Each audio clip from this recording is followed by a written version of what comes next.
The Constitution of India. Part 5. The Union. Chapter 2. Parliament. Officers of Parliament. Article 91.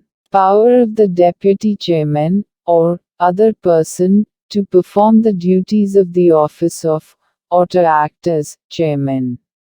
1. While the office of Chairman is vacant, or during any period when the Vice President is acting as, or discharging the functions of, President, the duties of the office shall be performed by the Deputy Chairman.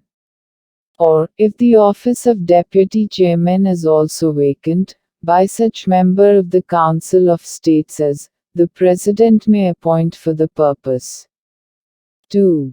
During the absence of the Chairman from any sitting of the Council of States, the Deputy Chairman, or, if he is also absent, such person as may be determined by the rules of procedure of the Council, or, if no such person is present, such other person as may be determined by the Council, shall act as Chairman.